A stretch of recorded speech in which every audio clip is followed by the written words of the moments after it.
Hello friends, welcome to my channel. Friends, BA fourth semester की इस journey में आज हम आपको पढ़ाने वाले हैं class BA second year fourth semester geography के इम्पोर्टेंट क्वेश्चंस का पार्ट सेकंड। जी हाँ फ्रेंड्स, आज हम आपको बीए फोर्थ सेमेस्टर जियोग्राफी के इम्पोर्टेंट क्वेश्चंस का पार्ट सेकंड पढ़ाने वाले हैं। और फ्रेंड्स, अगर आपने इससे पहले पार्ट फर्स्ट को नहीं देखा है तो आप उस वीडियो को ज़रूर देख लें, क्योंकि फ्रेंड्स हमने आपके लिए क्वेश्चन यूनिट वाइज तैयार किए हैं। तो फ्रेंड्स, अगर आप पार्ट फर्स्ट देखकर इस पार्ट सेकंड को देखेंगे तो आपको अच्छी तरह से समझ में आ जाएगा। तो फ्रेंड्स, वीडियो स्टार्ट करने से पहले मैं आपको एक बात और बता दूं कि अगर आप रियल में ही एग्ज़ाम में टॉपर या अच्छा स्कोर करना चाहते हैं तभी इस वीडियो को देखें, क्योंकि फ्रेंड्स इस वीडियो में बहुत ही ज़्यादा इम्पोर्टेंट और बहुत ही ज़्यादा पूछे आने वाले क्वेश्चन ही लिए गए हैं। और फ्रेंड्स, ये क्वेश्चन आपको तैयार करना बहुत ही इम्पोर्टेंट है। तो फ्रेंड्स, वीडियो के फर्स्ट क्वेश्चन को पढ़ने से पहले मैं आपको एक बात और बता दूं कि अगर आप इस चैनल पर नए हैं तो प्लीज़ सब्सक्राइब कर लें और वीडियो को लाइक कर दें, क्योंकि फ्रेंड्स इससे वीडियो को लाइक करने से हमको यह पता चल जाएगा कि आपको हमारी वीडियो पसंद आ रही है कि नहीं। और फ्रेंड्स, सब्सक्राइब कर लेंगे तो आपके लिए बेनिफिट ये है कि आपको ऐसे ही इम्पोर्टेंट टॉपिक्स पर और इम्पोर्टेंट क्वेश्चंस की वीडियो और बीए से रिलेटेड जितने भी सब्जेक्ट हैं उनका सिलेबस, मॉडल पेपर और मोस्ट इम्पोर्टेंट क्वेश्चंस की वीडियो इस चैनल पर अपलोड होती रहती हैं। तो फ्रेंड्स, आई होप आपने इस चैनल को सब्सक्राइब कर लिया होगा। और फ्रेंड्स, ये छोटा सा काम है, इसीलिए आप ज़रूर कर लें ताकि हमें भी पता चल जाए कि हमारी वीडियो को कितने लोग लाइक कर रहे हैं। तो फ्रेंड्स, चलते हैं वीडियो के फर्स्ट क्वेश्चन की तरफ। और फ्रेंड्स, ये पार्ट सेकंड है, पार्ट फर्स्ट मैं अपलोड कर चुकी हूँ, आप उसे देख लें ज़रूर। और चलते हैं वीडियो पार्ट सेकंड के फर्स्ट क्वेश्चन की तरफ। तो फ्रेंड्स, आज का पहला क्वेश्चन है आपके लिए कि गहन निर्वाह कृषि की विशेषता है। तो फ्रेंड्स, इसका राइट आंसर ऑप्शनों को पढ़कर जानते हैं। तो फ्रेंड्स, इसमें पूछा जा रहा है कि गहन निर्वाह कृषि की विशेषता क्या है। ऑप्शन नंबर फर्स्ट है आपके लिए जनसंख्या के उच्च घनत्व तथा उच्च प्रौद्योगिकी वाले क्षेत्रों की। ऑप्शन नंबर सेकंड है आपके लिए जनसंख्या के निम्न घनत्व तथा उच्च प्रौद्योगिकी वाले क्षेत्रों की। ऑप्शन नंबर थर्ड है आपका जनसंख्या के निम्न घनत्व तथा निम्न प्रौद्योगिकी वाले क्षेत्रों की।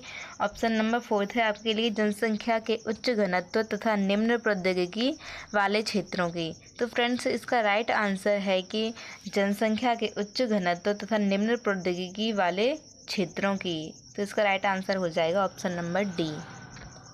चलिए अगले क्वेश्चन की तरफ चलते हैं। अगला क्वेश्चन आपका, सर्वाधिक सघन खेती प्रचलित है। ऑप्शन नंबर फर्स्ट है चीन में।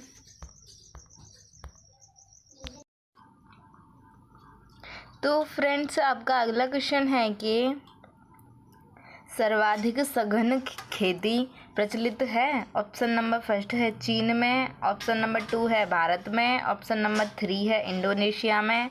ऑप्शन नंबर फोर है जापान में। तो इसका राइट आंसर है कि सर्वाधिक सघन खेती प्रचलित है। किसमें प्रचलित है? जापान देश में सघन खेती प्रचलित है। चलते हैं अगले क्वेश्चन की तरफ।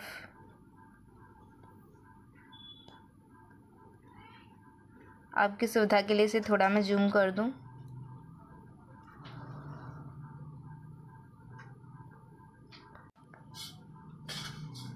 आपका अगला क्वेश्चन है कि पशुपालन का महत्वपूर्ण स्थान होता है। किसमें होता है, आइए जानते हैं। ऑप्शन नंबर फर्स्ट है मिश्रित कृषि में। ऑप्शन नंबर टू है गहन निर्वाह कृषि में। ऑप्शन नंबर थर्ड है बागवानी कृषि में। ऑप्शन नंबर फोर्थ है स्थानांतरित कृषि में। तो इसका राइट आंसर है कि पशुपालन का महत्वपूर्ण स्थान होता है। इसका राइट आंसर है मिश्रित कृषि में पशुपालन का महत्वपूर्ण स्थान होता है। कहाँ पर होता है पशुपालन का महत्वपूर्ण स्थान? विस्तृत कृषि में। चलते हैं अगले क्वेश्चन की तरफ। अगला क्वेश्चन है आपका, व्यापारिक खाद्यान्न कृषि विशेषता है। तो आइए जानते हैं कहाँ की व्यापारिक खाद्यान्न कृषि विशेषता है। ऑप्शन नंबर फर्स्ट है बोलगा मैदान की, ऑप्शन नंबर 2 है पंपास मैदान की, ऑप्शन नंबर 3 है प्रो बेसिन की, ऑप्शन नंबर 4 है नील बेसिन की। तो आइए जानते हैं व्यापारिक खाद्यान्न कृषि विशेषता किस मैदान की है। तो इसका राइट आंसर है पंपास मैदान की। पंपास मैदान की व्यापारिक खाद्यान्न कृषि विशेषता है।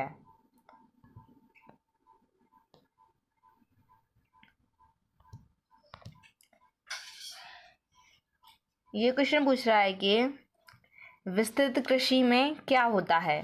विस्तृत कृषि में क्या होता है। तो चलो इसका आंसर पता करते हैं ऑप्शनों को पढ़कर।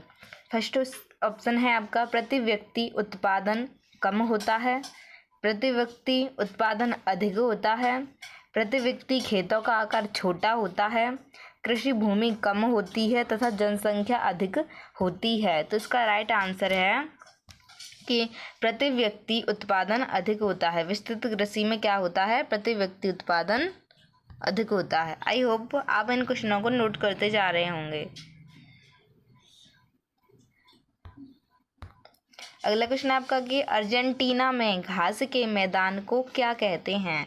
फर्स्ट ऑप्शन है पंपास, सेकंड ऑप्शन है प्रेयरी, थर्ड ऑप्शन है घास के मैदान और फोर्थ ऑप्शन है मैदान। तो इसका राइट आंसर है कि अर्जेंटीना में घास के मैदान को क्या कहते हैं। तो इसका राइट आंसर है कि इसका राइट आंसर है पंपास। क्या है, पंपास। अर्जेंटीना में घास के मैदान को क्या कहते हैं, पंपास कहते हैं। अगला क्वेश्चन है आपका कि उत्तरी अमेरिका में घास के मैदान को क्या कहते हैं। उत्तरी अमेरिका में घास के मैदानों को क्या कहते हैं। ऑप्शन नंबर फर्स्ट है घास के मैदान, ऑप्शन नंबर 2 है मैदान, ऑप्शन नंबर 3 है पंपास और ऑप्शन नंबर आपका 4 है क्या है, प्रेयरी। क्या है, प्रेयरी। तो आइए जानते हैं उत्तरी अमेरिका में घास के मैदानों को क्या कहते हैं, प्रेयरी।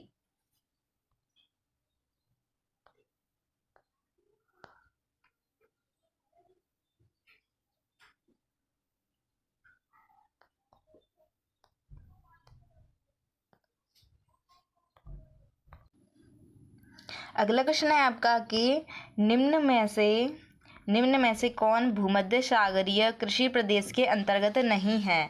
ऑप्शन नंबर फर्स्ट है मोरक्को, ऑप्शन नंबर 2 है चिली, क्या है, चिली, ऑप्शन नंबर 3 है कैलिफोर्निया और ऑप्शन नंबर 4 है भारत। तो इसका राइट आंसर है भारत। क्या है, भारत। भूमध्य सागरीय कृषि प्रदेश के अंतर्गत क्या नहीं आता, भारत। भूमध्य सागरीय कृषि प्रदेश के अंतर्गत मोरक्को आता है, भूमध्य सागरीय कृषि प्रदेश के अंतर्गत कैलिफोर्निया आता है, भूमध्य सागरीय कृषि प्रदेश के अंतर्गत चिली आता है, बट भारत नहीं आता।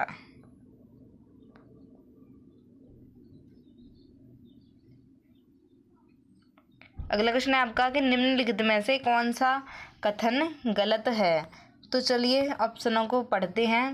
ऑप्शन नंबर फर्स्ट है डेयरी फार्मिंग पूंजी सघन होती है, ऑप्शन नंबर 2 है डेयरी फार्मिंग श्रम सघन होता है, ऑप्शन नंबर 3 है डेयरी फार्मिंग में अधिक लागत मूल्य आता है, ऑप्शन नंबर 4 है विश्व में सर्वत्र डेयरी फार्मिंग की क्रिया एक जैसी है। तो इसका राइट आंसर है कि विश्व में सर्वत्र डेयरी फार्मिंग की क्रिया एक जैसी है। यह कथन गलत है। क्या है, ये गलत है। अगला क्वेश्चन है आपका कि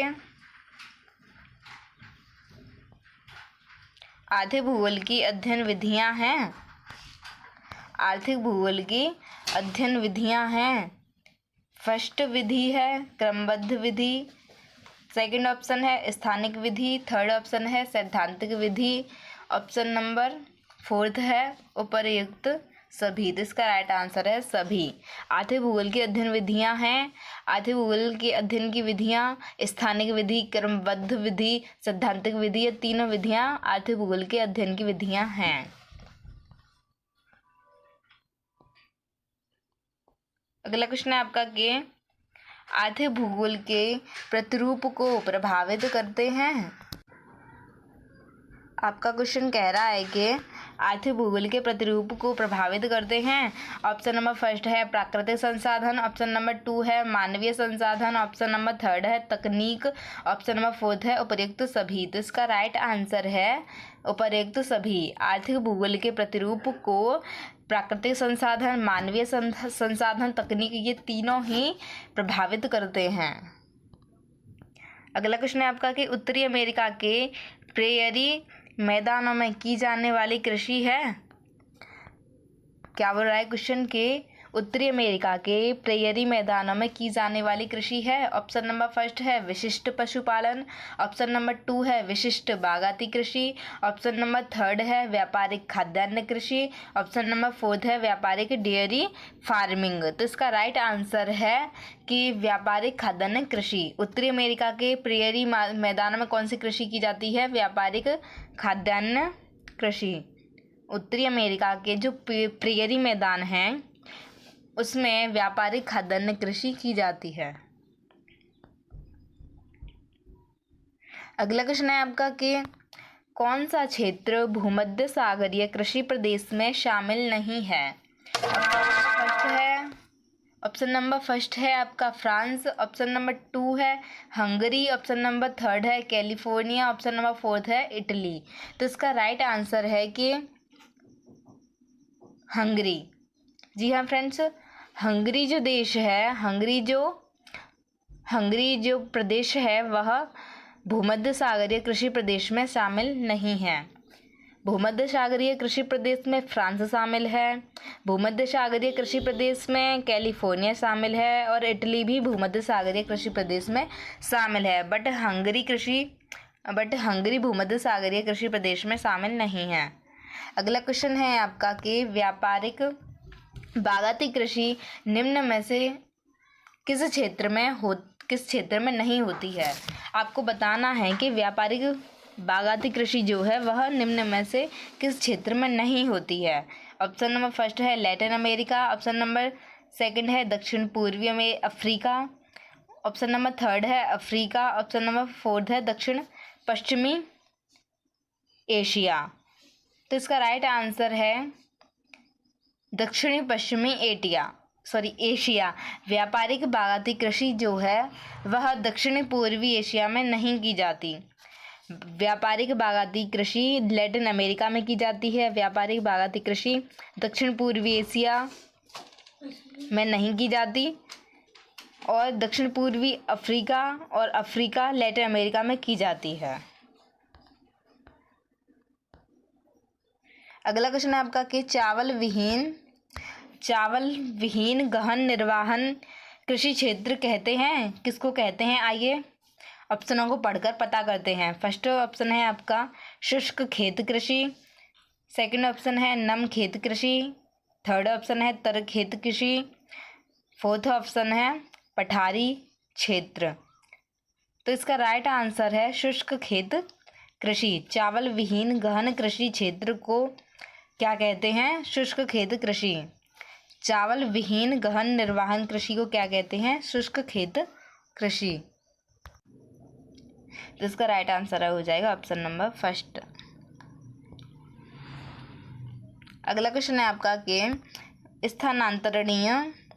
स्थानांतरणीय कृषि निम्नलिखित में से किस प्रदेश में नहीं की जाती है। ऑप्शन नंबर फर्स्ट है दक्षिण पूर्वी एशिया, ऑप्शन नंबर सेकंड है दक्षिण पूर्वी, ये तो दोनों सेम ही हो गए हैं ऑप्शन नंबर 3 है पूर्वी अफ्रीका, ऑप्शन नंबर 4 है मध्य अमेरिका। तो इसका राइट आंसर है दक्षिण पूर्वी एशिया में स्थानांतरणीय कृषि नहीं की जाती है। पूर्वी अफ्रीका और मध्य अमेरिका इनमें स्थानांतरणीय कृषि की जाती है, बट दक्षिण पूर्वी एशिया में स्थानांतरणीय कृषि नहीं की जाती। चलिए चलते हैं अगले क्वेश्चन की तरफ। तो आपका अगला क्वेश्चन कह रहा है कि निम्नलिखित में से किस देश में सहकारी कृषि अपनाई जाती है। ऑप्शन नंबर फर्स्ट है नीदरलैंड, ऑप्शन नंबर सेकंड है भारत, ऑप्शन नंबर 3 है जापान, ऑप्शन नंबर 4 है जर्मनी। तो इसका राइट आंसर है नीदरलैंड। नीदरलैंड में नीदरलैंड में सहकारी कृषि अपनाई जाती है। सहकारी कृषि नीदरलैंड में अपनाई जाती है। बस जर्मनी, भारत, जापान में सहकारी कृषि नहीं अपनाई जाती। नीदरलैंड में सहकारी कृषि अपनाई जाती है। अगला क्वेश्चन है आपका, रैंच मवेशी पालन में पशु किस लिए पाले जाते हैं? जो रैंच मवेशी स्थान है वहाँ पर पशु किस लिए पाले जाते हैं? ऑप्शन नंबर फर्स्ट है बिक्री के लिए, ऑप्शन नंबर सेकंड है दूध के लिए, ऑप्शन नंबर थर्ड है दूध और भार वाहन के लिए, ऑप्शन नंबर फोर्थ है उपयुक्त सभी। तो इसका राइट आंसर है उपयुक्त सभी। रैंच मवेशी पालन में पशु बिक्री के लिए, दूध के लिए, दूध और भार वाहन के लिए, इन सभी के लिए पाले जाते हैं। अगला क्वेश्चन है आपका कि मिश्रित खेती किससे संबंधित है? आपका अगला क्वेश्चन है कि मिश्रित खेती जो है वह किससे संबंधित है? ऑप्शन नंबर फर्स्ट है एक ही फार्म पर दो या अधिक फसलों का उत्पादन, ऑप्शन नंबर सेकंड है आधुनिक तकनीकों द्वारा कृषि, ऑप्शन नंबर थर्ड है एक फार्म पर फसलोत्पादन एवं पशुपालन, ऑप्शन नंबर फोर्थ है एक ही फार्म पर खाद्यान्नों तथा फलों का उत्पादन। तो इसका राइट आंसर है कि एक फार्म पर फसलोत्पादन एवं पशुपालन, यह मिश्रित खेती से संबंधित है। मिश्रित खेती में क्या होता है? एक ही फार्म पर फसलोत्पादन एवं पशुपालन भी होता है। अगला क्वेश्चन है आपका, ट्रक फार्मिंग किसके लिए प्रयुक्त होता है? ऑप्शन नंबर फर्स्ट है क्वेश्चन है आपका कि ट्रक फार्मिंग किस लिए प्रयुक्त होता है? ऑप्शन नंबर फर्स्ट है रेशम कीट पालन, ऑप्शन नंबर सेकंड है सब्जी उत्पादन, ऑप्शन नंबर थर्ड है फल उत्पादन, ऑप्शन नंबर फोर्थ है व्यापारिक उद्यान कृषि। तो इसका राइट आंसर है व्यापारिक उद्यान कृषि। ट्रक फार्मिंग किसके लिए प्रयुक्त होता है? व्यापारिक उद्यान कृषि के लिए प्रयुक्त होता है। अगला क्वेश्चन है आपका कि सामूहिक कृषि कहाँ प्रचलित है? ऑप्शन नंबर फर्स्ट है वेल्ड, ऑप्शन नंबर सेकंड है स्टेपी, ऑप्शन नंबर थर्ड है प्रेयरी, ऑप्शन नंबर फोर्थ है पंपा। तो आइए जानते हैं सामूहिक कृषि कहाँ प्रचलित है। तो इसका राइट आंसर है स्टेपी। स्टेपी जो जगह है वहाँ पर सामूहिक कृषि प्रचलित है। स्टेपी में सामूहिक कृषि प्रचलित है। अगला क्वेश्चन है आपका, बागाती कृषि की विशेषता नहीं है? तो आइए जानते हैं ऑप्शनों को पढ़कर कि बागाती कृषि की निम्नलिखित में से कौन सी विशेषता नहीं है। ऑप्शन नंबर फर्स्ट है वाणिज्यिक कृषि, ऑप्शन नंबर सेकंड है निर्वाहक कृषि, ऑप्शन नंबर थर्ड है उष्णकटिबंधीय कृषि, ऑप्शन नंबर फोर्थ है वाणिज्यिक अनुत्पादन कृषि। तो ये जानते हैं बागाती कृषि की विशेषता निम्नलिखित में से कौन सी नहीं है। तो इसका राइट आंसर है निर्वाहक कृषि। निर्वाहक कृषि बागाती कृषि की विशेषता नहीं है। वाणिज्यिक कृषि, उष्णकटिबंधीय कृषि, वाणिज्यिक अनुत्पादन कृषि, ये तीनों विशेषता बागाती कृषि की हैं, बट निर्वाहक कृषि बागाती कृषि की विशेषता नहीं है। तो चलिए चलते हैं अगले क्वेश्चन की तरफ। अगला क्वेश्चन है आपका कि मानसून एशिया में प्रचलित है। आपको बताना है कि मानसून एशिया में क्या प्रचलित है, कौन सी कृषि प्रचलित है। ऑप्शन नंबर फर्स्ट है सघन कृषि, ऑप्शन नंबर सेकंड है विस्तृत कृषि, ऑप्शन नंबर थर्ड है वाणिज्यिक अनुत्पादन कृषि, ऑप्शन नंबर फोर्थ है यांत्रिक कृषि। तो आइए जानते हैं मानसून एशिया में कौन सी कृषि प्रचलित है। इसका राइट आंसर है सघन कृषि मानसून एशिया में प्रचलित है। आपका अगला क्वेश्चन है कि गंगा के मैदान में अधिकांश कृषक अपनाते हैं। तो आपको बताना है गंगा के मैदान में अधिकांश कृषक कौन सी कृषि अपनाते हैं। ऑप्शन नंबर फर्स्ट है बागाती कृषि, ऑप्शन नंबर सेकंड है चलवासी पशुचारण, ऑप्शन नंबर थर्ड है स्थानांतरणीय कृषि, ऑप्शन नंबर फोर्थ है स्थानबद्ध कृषि। तो इसका राइट आंसर है स्थानबद्ध कृषि गंगा के मैदान में अधिकांश कृषक अपनाते हैं। अगला क्वेश्चन है आपका कि विस्तृत कृषि का तत्व नहीं है। ऑप्शन नंबर फर्स्ट है प्रति हेक्टेयर अधिक उपज, ऑप्शन नंबर सेकंड है प्रति व्यक्ति उच्च आय, ऑप्शन नंबर थर्ड है फार्मों का विशाल आकार, ऑप्शन नंबर फोर्थ है प्रति फार्म अधिक आय। तो इसका राइट आंसर है इसका राइट आंसर है प्रति हेक्टेयर अधिक उपज। विस्तृत कृषि का तत्व कौन सा नहीं है? प्रति हेक्टेयर अधिक उपज। विस्तृत कृषि में प्रति हेक्टेयर अधिक उपज नहीं होती है, और विस्तृत कृषि में प्रति व्यक्ति उच्च आय होती है। विस्तृत कृषि में फार्मों का विशाल आकार होता है, और विस्तृत कृषि में प्रति फार्म अधिक आय का होता है, बट इसमें प्रति व्यक्ति प्रति हेक्टेयर अधिक उपज नहीं होती, ये इसका तत्व नहीं है।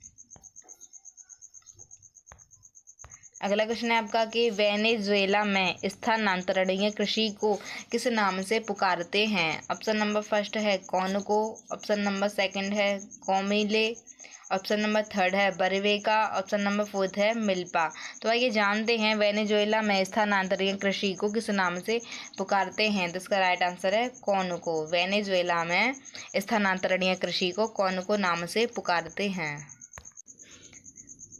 अगला क्वेश्चन है आपका कि चेना स्थानांतरणशील कृषि कहाँ की जाती है? ऑप्शन नंबर फर्स्ट है फिलीपींस, ऑप्शन नंबर सेकंड है श्रीलंका, ऑप्शन नंबर थर्ड है म्यांमार, ऑप्शन नंबर फोर्थ है सुमात्रा। फ्रेंड्स यहाँ पर टाइपिंग एरर है, यहाँ पर आएगा सुमात्रा।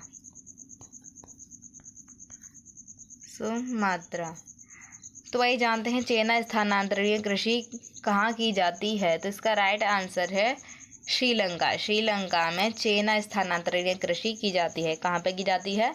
चेना स्थानांतरणीय कृषि श्रीलंका देश में, श्रीलंका राज्य में की जाती है।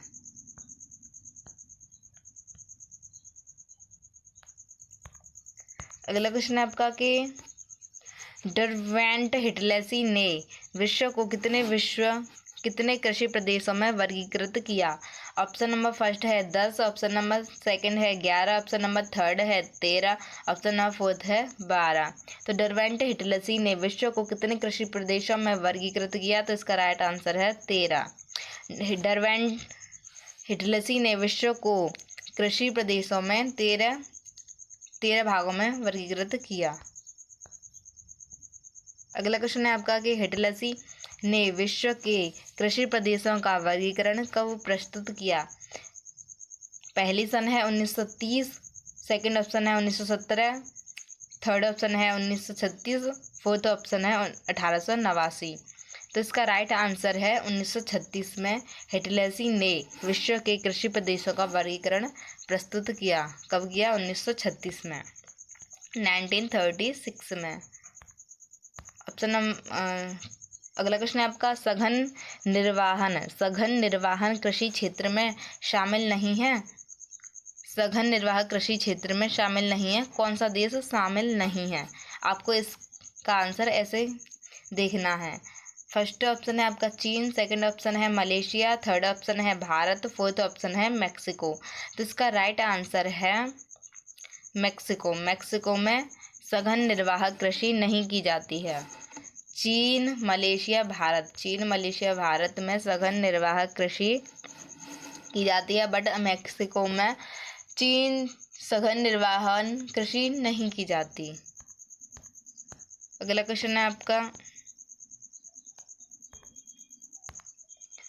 व्यापारिक दुग्ध पशुपालन कृषि प्रदेश में शामिल नहीं है। तो आपको बताना है कि व्यापारिक दुग्ध पशुपालन कृषि प्रदेश में कौन सा देश शामिल नहीं है। फर्स्ट ऑप्शन है उत्तरी पश्चिमी यूरोप, सेकंड ऑप्शन है पूर्वी संयुक्त राज्य अमेरिका, थर्ड ऑप्शन है भारत, फोर्थ ऑप्शन है दक्षिणी पूर्वी ऑस्ट्रेलिया। तो इसका राइट आंसर है दक्षिणी भारत। यहाँ पर दक्षिणी और आना चाहिए, दक्षिणी भारत। भारत जो देश है वह व्यापारिक दुग्ध पशुपालन कृषि प्रदेश में शामिल नहीं है। व्यापारिक दुग्ध पशुपालन कृषि प्रदेश में उत्तरी पश्चिमी यूरोप, पूर्वी संयुक्त राज्य अमेरिका, दक्षिण पूर्वी ऑस्ट्रेलिया, ये तीनों देश शामिल हैं, बट दक्षिणी भारत यह शामिल नहीं है। चलते हैं अगले क्वेश्चन की तरफ। अब अगला क्वेश्चन है कि चलवासी पशुचारक वर्ग में शामिल नहीं है। चलवासी पशुचारक वर्ग में कौन सी जनजाति शामिल नहीं है? ये जो आप यहाँ पर देख रहे हैं ना, ये जनजातियाँ हैं। फर्स्ट जनजाति है फलानी, सेकंड जनजाति है मसाई, थर्ड जनजाति है हॉन्टॉन्ट, फोर्थ जनजाति है पिग्मी। तो इसका राइट आंसर है कि चलवासी पशुचारक वर्ग में पिग्मी जनजाति नहीं आती है। जलवासी पशुचारक वर्ग में फलानी जनजाति आती है, मसाई जनजाति आती है, होटेंटो क्या है, होटेंटोट फलानी मसाई, ये 3 जनजाति जलवासी पशुचारक में शामिल हैं, बट पिग्मी जनजाति इज नॉट पार्ट ऑफ जलवासी पशुचारक। अगला क्वेश्चन है आपका, बहु कहाँ की जलवासी, ये कैसा क्वेश्चन आ गया इसमें। बहु कहाँ की जलवासी पशुचारक, सॉरी गाइस, यहाँ पर बहु नहीं, सॉरी फॉर दिस, यहाँ पर बद्दू है। क्या है ये, तो मैं बोलूँ ये कहाँ से क्वेश्चन आ गया, बद्दू आना चाहिए। क्या है यहाँ पर, बद्दू कहाँ की जलवासी पशुचारक जाति है। बद्दू कहाँ की जलवासी पशुपारक जाति है। ऑप्शन नंबर फर्स्ट है सऊदी अरब की है, ऑप्शन नंबर सेकंड है बोत्सवाना की है, ऑप्शन नंबर थर्ड है इथोपिया की है, ऑप्शन नंबर फोर्थ है सूडान की है। तो आपको बताना है कि बद्दू जो जाति है, बद्दू जनजाति जो है वह जलवासी पशुचारक है। बद्दू जनजाति जलवासी पशुचारक है। अब आपको इसमें ये बताना है ये कहाँ की रहने वाली है, यहाँ इसका निवास कहाँ पर होता है। तो इसका राइट आंसर है सऊदी अरब में बद्दू जलवासी पशुचारक का निवास होता है। आई होप आपको क्लियर होते जा रहे होंगे क्वेश्चंस। और फ्रेंड्स, मैंने आपको जितने भी क्वेश्चन पढ़ाए हैं और जितने क्वेश्चन मैं आपको पढ़ाने वाली हूँ, आपको इनमें से एक क्वेश्चन का भी आपको आंसर आ रहा हो तो प्लीज़ कमेंट बॉक्स में दीजिए, ताकि फ्रेंड्स मैं भी पता कर सकूँ कि आप कितनी प्रिपेयर कर रहे हैं अपने एग्ज़ाम्स की। फ्रेंड्स, इसमें कुछ क्वेश्चन तो कॉमन है जो आप 3rd सेमेस्टर, 2nd, 1st इन तीनों सेमेस्टर में पढ़ के आ चुके हैं। तो आई होप 2-3 क्वेश्चन तो आपको मिल गए होंगे सेकंड पार्ट में, और आपको उनके आंसर भी पता होंगे। तो ज़रूर कमेंट बॉक्स में दीजिए ताकि हम भी पता कर सकें कि आपकी कितनी तैयारी है। तो आपका अगला क्वेश्चन है कि उत्तरी पूर्वी भारत में स्थानांतरणशील कृषि को किस नाम से पुकारते हैं। जो उत्तरी पूर्वी भारत है वहाँ पर स्थानांतरणशील कृषि को किस नाम से पुकारते हैं। ऑप्शन नंबर फर्स्ट है पोदू, ऑप्शन नंबर सेकंड है झूमिंग, ऑप्शन नंबर थर्ड है डिप्पा, ऑप्शन नंबर फोर्थ है चैना। तो आपको बताना है कि उत्तरी पूर्वी भारत जो है वहाँ पर स्थानांतरणशील कृषि को किस नाम से पुकारते हैं। तो इसका राइट आंसर है झूमिंग। आई होप आपको इसका भी आंसर पता होगा। अगला क्वेश्चन है आपका कि संसाधन होते नहीं बनते हैं किस विद्वान का कथन है। ऑप्शन नंबर फर्स्ट है बाउमैन, ऑप्शन नंबर सेकंड है शॉ, ऑप्शन नंबर थर्ड है जिस्मरसन, ऑप्शन नंबर फोर्थ है मर्फी। तो चलिए जानते हैं किस भूगोलविद्ता का कहना है कि संसाधन होते नहीं बल्कि ये बनते हैं, बल्कि ये बनाने पड़ते हैं। तो इसका राइट आंसर है जिस्मरसन भूगोलविद्ता का कहना है कि संसाधन होते नहीं बनते हैं। अगला क्वेश्चन है आपका कि संसाधनों के कार्यात्मक सिद्धांत के प्रतिपादक हैं। ऑप्शन नंबर फर्स्ट है आई मर्फी। क्या आएगा यहाँ पर, आई ई मर्फी। ऑप्शन नंबर सेकंड है जिस्मरमैन, ऑप्शन नंबर थर्ड है GT Renner, option number fourth है अलेक्जेंडर। तो इसका राइट आंसर है जिस्मरमैन का कहना है, जिस्मरमैन ने संसाधनों के कार्यात्मक सिद्धांत का प्रतिपादन किया है। ये भी पूछा जा सकता है कि जिस्मरमैन किस सिद्धांत से संबंधित हैं। तो आपको पता होना चाहिए कि संसाधनों के कार्यात्मक सिद्धांत का प्रतिपादन जिस्मरमैन भूगोलवेत्ता द्वारा किया गया है। आपका अगला क्वेश्चन है कि निम्न में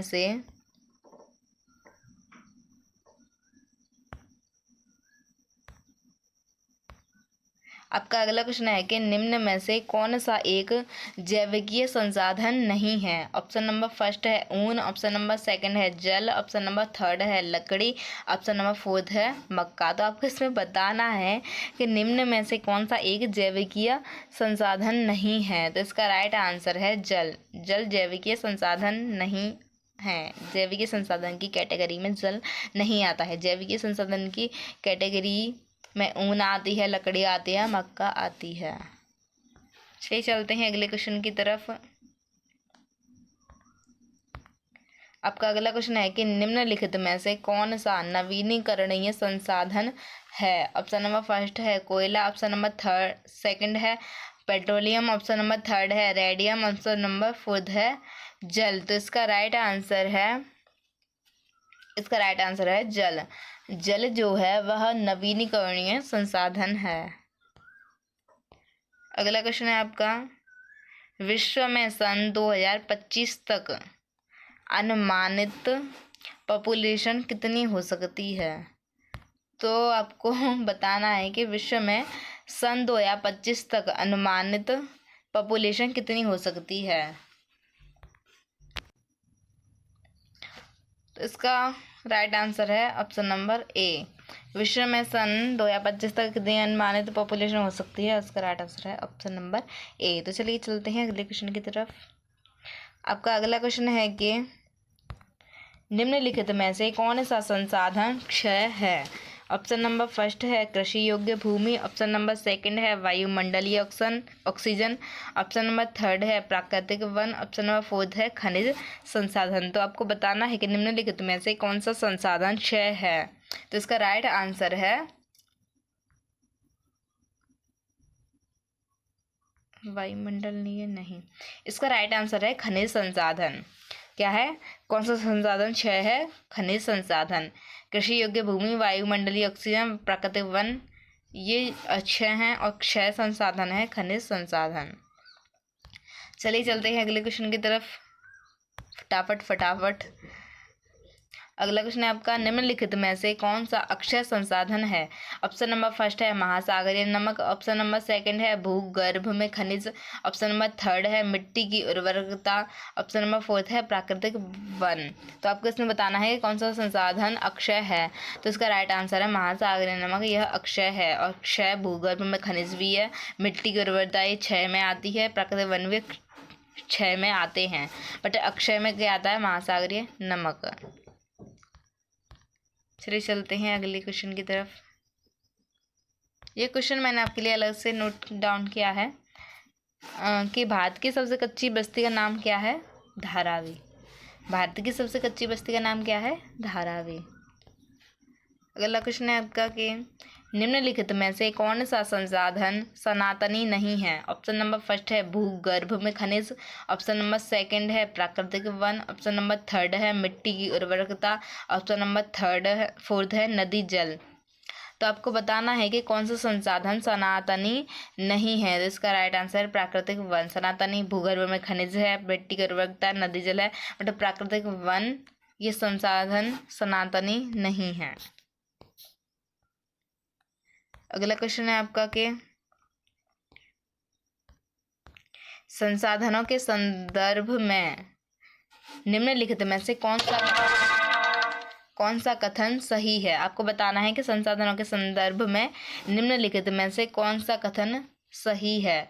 ऑप्शन नंबर फर्स्ट है संसाधन शब्द किसी भी वस्तु या पदार्थ को निर्देशित करता है, ऑप्शन नंबर सेकंड है संसाधन स्थिर होते हैं, ऑप्शन नंबर थर्ड है संसाधन निश्चित होते हैं, ऑप्शन नंबर फोर्थ है संसाधन मानवीय प्रयास से बनते हैं। तो आपको बताना है कौन सा कथन इसमें सही है। तो इसका राइट आंसर है कि संसाधन मानवीय प्रयास से बनते हैं। क्या है संसाधन के बारे में सही कथन कि संसाधन मानवीय प्रयास से बनते हैं। अगला क्वेश्चन है आपका कि निम्नलिखित संसाधन से संबंधित निम्नलिखित में से कौन सा कथन गलत है। ऑप्शन नंबर फर्स्ट है संसाधन मानव की आवश्यकता की पूर्ति करते हैं, ऑप्शन नंबर सेकंड है संसाधन तथा मानव का अन्योन्याश्रित संबंध है, ऑप्शन नंबर थर्ड है संसाधन संपत्ति एवं सुरक्षा का आधार नहीं है, ऑप्शन नंबर फोर्थ है संसाधन प्राकृतिक एवं मानवीय दोनों होते हैं। तो इसका राइट आंसर है कि संसाधन प्राकृतिक एवं मानवीय दोनों होते हैं, ये गलत है। संसाधनों के बारे में संसाधन संपत्ति एवं सुरक्षा का आधार नहीं है, ये सही है। संसाधन तथा मानव का अन्योन्याश्रित संबंध है, ये भी सही है। संसाधन मानव की आवश्यकता की पूर्ति करते हैं, ये भी सही है। बट संसाधन प्राकृतिक एवं मानवीय दोनों होते हैं, ये गलत है संसाधन के बारे में। चलिए चलते हैं अगले क्वेश्चन की तरफ।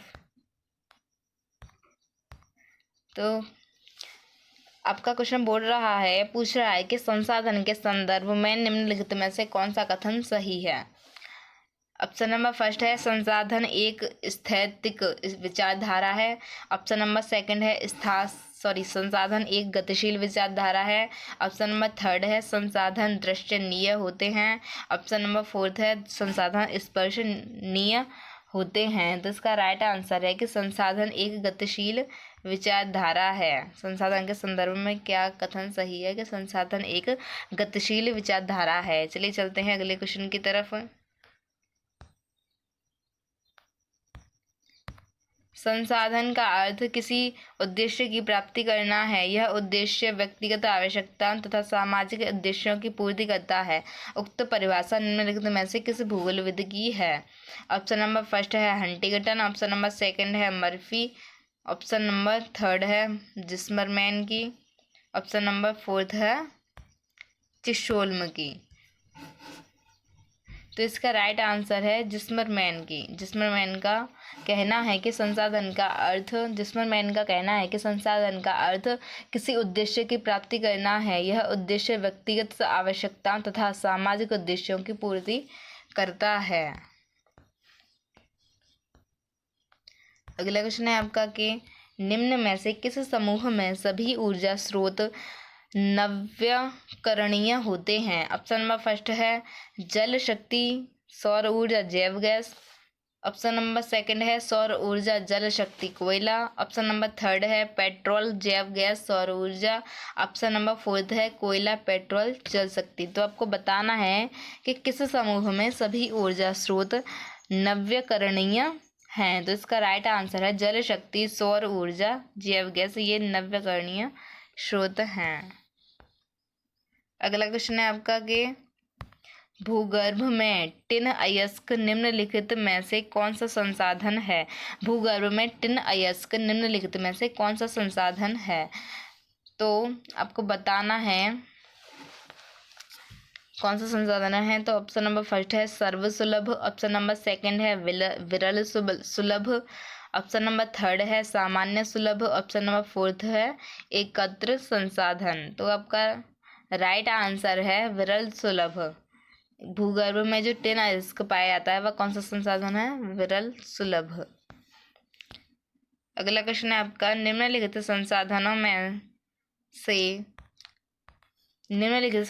में से कौन सा संसाधन अंतरराष्ट्रीय संसाधन की श्रेणी में है।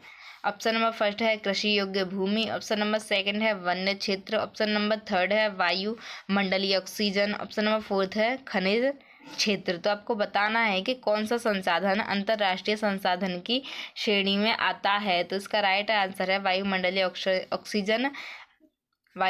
ऑक्सीजन संसाधन अंतरराष्ट्रीय संसाधन की श्रेणी में आता है।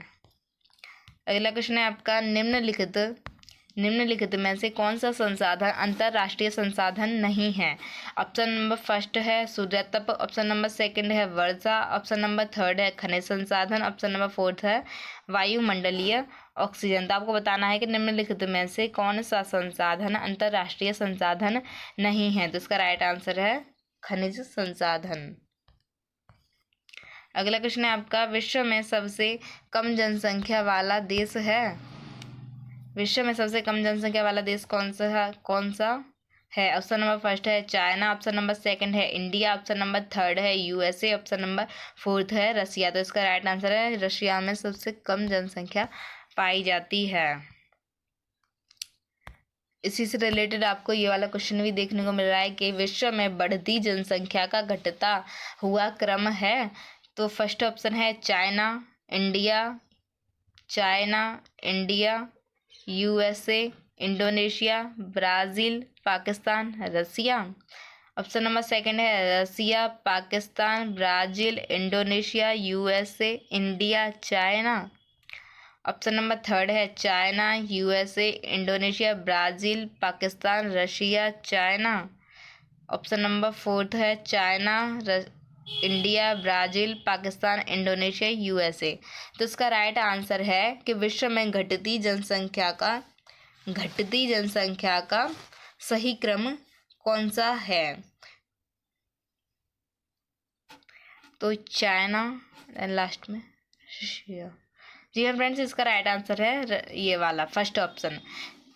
विश्व में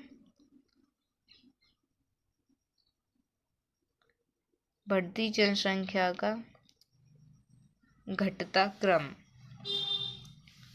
फ्रेंड्स, इसका क्वेश्चन होना चाहिए विश्व में सर्वाधिक जनसंख्या का घटता हुआ क्रम। मतलब ये क्वेश्चन आपसे कैसे भी पूछा जा सकता है, तो आपको एकदम सिंपल वे में याद रखना है कि सबसे ज़्यादा किस में पाई जाती है जनसंख्या, सबसे कम किस देश में पाई जाती है। तो सबसे ज़्यादा पाई जाती है चाइना में, फिर पाई जाती है इंडिया में, फिर पाई जाती है यूएसए में, फिर पाई जाती है इंडोनेशिया में, फिर पाई जाती है ब्राज़ील में, फिर पाई जाती है पाकिस्तान में, फिर पाई जाती है रशिया में।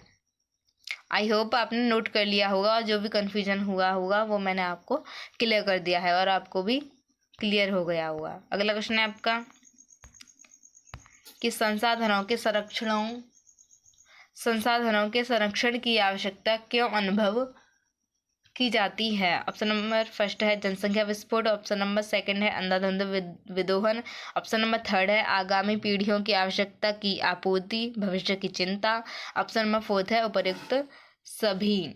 तो इसका राइट आंसर है सभी। संसाधनों के संरक्षण की आवश्यकता क्यों अनुभव की जाती है? क्योंकि जनसंख्या विस्फोट, अंधाधुंध विदोहन और आगामी पीढ़ियों की आवश्यकता की आपूर्ति भी होगी और भविष्य की चिंता, इस वजह से संसाधनों के संरक्षण की आवश्यकता अनुभव की जाती है।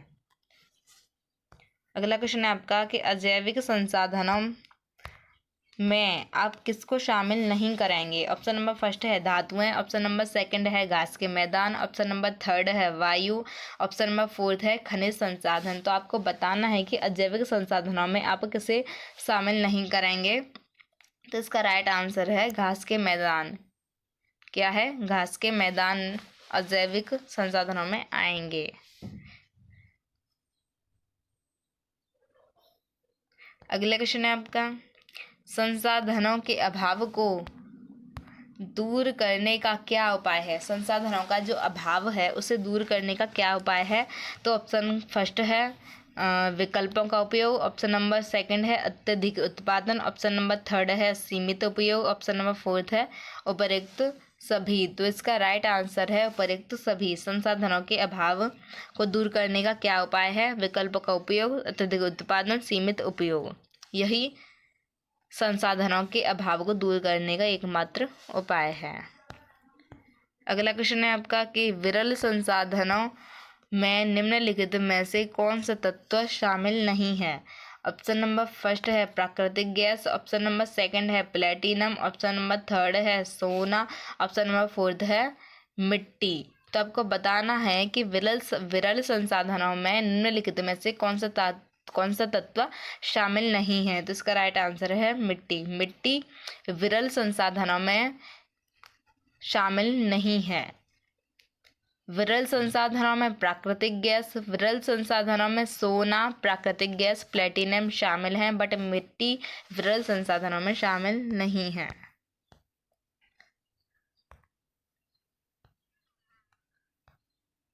अगला क्वेश्चन है आपका कि स्थानिक संगठन की संकल्पना में अपना योगदान देने वाले निम्नलिखित में से किस भूगोलविद का नाम आप गलत समझते हैं? तो ऑप्शन नंबर फर्स्ट है हैटनर, ऑप्शन नंबर सेकंड है उलमेन, ऑप्शन नंबर थर्ड है Peter Haggett, option number fourth है हंटिंगटन। तो इसका राइट आंसर है हंटिंगटन। क्या है? हंटिंगटन। अगला क्वेश्चन है आपका स्थानिक संगठन के तत्वों में निम्नलिखित में से कौन सा गलत है? ऑप्शन नंबर फर्स्ट है अवस्थिति, ऑप्शन नंबर सेकंड है मानव पर्यावरण संबंध, ऑप्शन नंबर थर्ड है प्रादेशिक प्रतिरूप, ऑप्शन नंबर फोर्थ है मानव व्यवहार। तो आपको बताना है स्थानिक संगठन के तत्वों में निम्नलिखित में से कौन सा गलत है। तो इसका राइट आंसर है मानव व्यवहार। क्या है? मानव व्यवहार स्थानीय संगठनों के तत्वों में नहीं आता, यह गलत है। अगला क्वेश्चन है आपका स्थानिक संगठन के मूलभूत तत्व नहीं है। स्थानिक संगठनों के मूलभूत तत्व नहीं है। ऑप्शन नंबर फर्स्ट है कार्यस्थल, ऑप्शन नंबर सेकंड है गमनागमन, ऑप्शन नंबर थर्ड है अंतःक्रिया, ऑप्शन नंबर फोर्थ है इनमें से कोई नहीं। तो इसका राइट आंसर है इनमें से कोई नहीं। अगला क्वेश्चन है आपका कि पीटर हैगिट ने मानवीय समाज के स्थानिक तंत्र के कितने खंड बताए हैं। ऑप्शन नंबर फर्स्ट है 6, ऑप्शन नंबर सेकंड है 4, ऑप्शन नंबर थर्ड है 8, ऑप्शन नंबर फोर्थ है 10। तो आपको बताना है पीटर हैगिट ने मानवीय समाज के स्थानिक तत्वों के कितने खंड बताए हैं। तो इसका राइट आंसर है 4।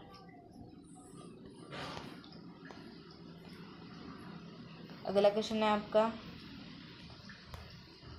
कि 2 प्रकार के आर्थिक प्रदेशों के पारस्परिक सहयोग से स्थानिक संगठन की भावना जागृत होती है, किसका कथन है। आपको बताना है किस भूगोलविद्ता का यह कथन है। तो इसका राइट आंसर है फिल्ब्रिक। फिल्ब्रिक नामक भूगोलविद्ता का कहना है कि 2 प्रकार के आर्थिक प्रदेशों के पारस्परिक सहयोग से स्थानिक संगठन की भावना जागृत होती है। अगला क्वेश्चन है आपका चतुर्थक उत्पादन क्रिया कौन सी नहीं है। ऑप्शन नंबर फर्स्ट है स्वास्थ्य, ऑप्शन नंबर सेकंड है शिक्षा, ऑप्शन नंबर थर्ड है शोध, ऑप्शन नंबर फोर्थ है खनिज खोदना। तो आपको बताना है चतुर्थक उत्पादन क्रियाएं कौन सी नहीं है। तो इसका राइट आंसर है खनिज खोदना। अगला क्वेश्चन है आपका आखेट व अन्य वस्तु एकत्रीकरण किस आर्थिक क्रिया में शामिल हैं। ऑप्शन नंबर फर्स्ट है प्राथमिक उत्पादन क्रियाएं, ऑप्शन नंबर सेकंड है द्वितीयक उत्पादन क्रियाएं, ऑप्शन नंबर थर्ड है तृतीयक उत्पादन क्रियाएं, ऑप्शन नंबर फोर्थ है चतुर्थक उत्पादन क्रियाएं। तो आपको बताना है आखेट व अन्य वस्तु एकत्रीकरण किस आर्थिक क्रिया में सम्मिलित है। तो इसका राइट आंसर है प्राथमिक उत्पादन क्रिया में। अगला क्वेश्चन है आपका निम्नलिखित में से कौन सा तृतीयक व्यवसाय है। ऑप्शन नंबर फर्स्ट है परिवहन, ऑप्शन नंबर सेकंड है लकड़ी काटना, ऑप्शन नंबर थर्ड है विनिर्माण, ऑप्शन नंबर फोर्थ है खनन। आपको बताना है कि निम्नलिखित में से कौन सा तृतीयक व्यवसाय है। तो इसका राइट आंसर परिवहन तृतीयक व्यवसाय में आता है। अगला क्वेश्चन है आपका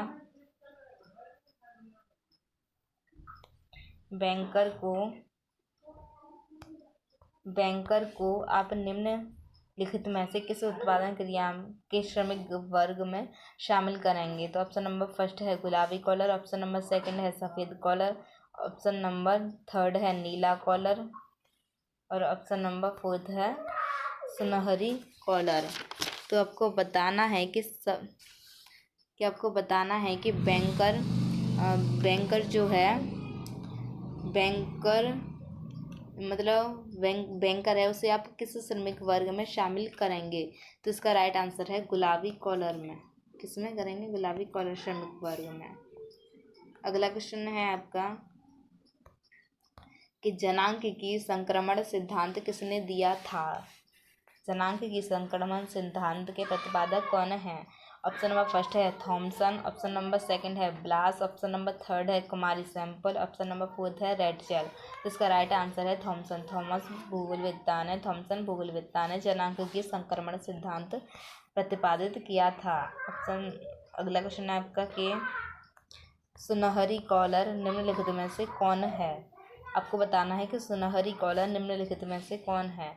ऑप्शन नंबर फर्स्ट है वित्तीय सलाहकार, ऑप्शन नंबर सेकंड है परिवहन श्रमिक, ऑप्शन नंबर थर्ड है कृषिक, ऑप्शन नंबर फोर्थ है व्यापारी। तो आपको बताना है सुनहरी कॉलर श्रमिक निम्नलिखित में से कौन है। तो इसका राइट आंसर है वित्तीय सलाहकार। वित्तीय सलाहकार सुनहरी कॉलर में श्रमिक वर्ग में शामिल किया जाता है। अगला क्वेश्चन है आपका निम्नलिखित में से कौन सी प्राथमिक उत्पादन क्रियाएं हैं। फर्स्ट ऑप्शन है कृषि एवं पशुपालन, सेकंड ऑप्शन है सूती वस्त्र उद्योग, थर्ड ऑप्शन है संचार एवं संवाद वाहन, ऑप्शन नंबर फोर्थ है चिकित्सा सेवाएं। तो आपको बताना है कि कौन सी क्रियाएं प्राथमिक उत्पादन क्रिया हैं। तो इसका राइट आंसर है कृषि एवं पशुपालन प्राथमिक उत्पादन क्रिया में आता है। अगला क्वेश्चन है आपका सफ़ेद कॉलर श्रमिक निम्नलिखित में से कौन से श्रमिक हैं? आपको बताना है सफ़ेद कॉलर श्रमिक जो हैं वह कौन से श्रमिक हैं। तो ऑप्शन नंबर फर्स्ट है खनन कामों में व्यस्त व्यक्ति। ऑप्शन नंबर सेकंड है परिवहन कार्यों में व्यस्त व्यक्ति। और थर्ड ऑप्शन है राजकीय सेवाओं में लगे व्यक्ति। तो आपको बताना है कि सफ़ेद कॉलर श्रमिक निम्नलिखित में से कौन से श्रमिकों में आते हैं। तो इसका राइट आंसर है राजकीय सेवा में लगे व्यक्तियों को सफ़ेद कॉलर श्रमिक कहते हैं। जो राजकीय सेवाओं में लगे हुए व्यक्ति होते हैं उन्हें सफ़ेद कॉलर श्रमिक व्यक्ति कहते हैं।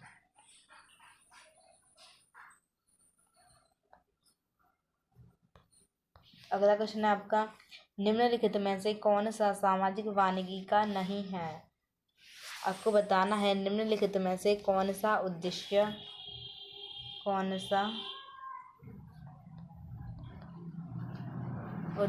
सामाजिक वानिकी का नहीं है। फर्स्ट ऑप्शन है ग्रामीण क्षेत्रों में पेड़ लगाना। सेकंड ऑप्शन है समाज कल्याण हेतु पेड़ काटना। थर्ड ऑप्शन है कृषि भूमि पर पेड़ लगाना।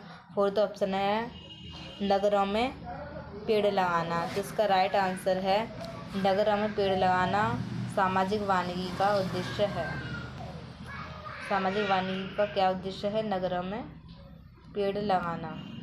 अगला क्वेश्चन है आपका वनों का प्रयोग निम्नलिखित में से किस उद्योग में सर्वाधिक होता है। फर्स्ट ऑप्शन है लाख उद्योग। सेकंड ऑप्शन है कागज़ व लुगदी उद्योग। थर्ड ऑप्शन है खेल का सामान उद्योग। तो इसका राइट आंसर है वनों का प्रयोग निम्नलिखित में से किस उद्योग में सर्वाधिक होता है। तो इसका राइट आंसर है कागज़ व लुगदी उद्योग में वनों का सर्वाधिक उपयोग किया जाता है।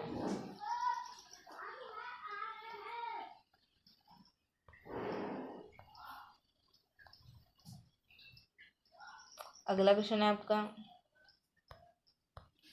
भूमध्य रेखीय प्रदेश में पाए जाने वाले वनों को ब्राज़ील में किस नाम से पुकारा जाता है। आपको बताना है भूमध्य रेखीय प्रदेश में पाए जाने वाले वनों को ब्राज़ील में किस नाम से पुकारा जाता है। तो इसका राइट आंसर है सेल्पास के नाम से पुकारा जाता है। अगला क्वेश्चन है आपका व्यापारिक रूप से मत्स्य पालन का व्यवसाय क्या कहलाता है। व्यापारिक रूप से मत्स्य पालन का व्यवसाय क्या कहलाता है। ऑप्शन नंबर फर्स्ट है विटीकल्चर।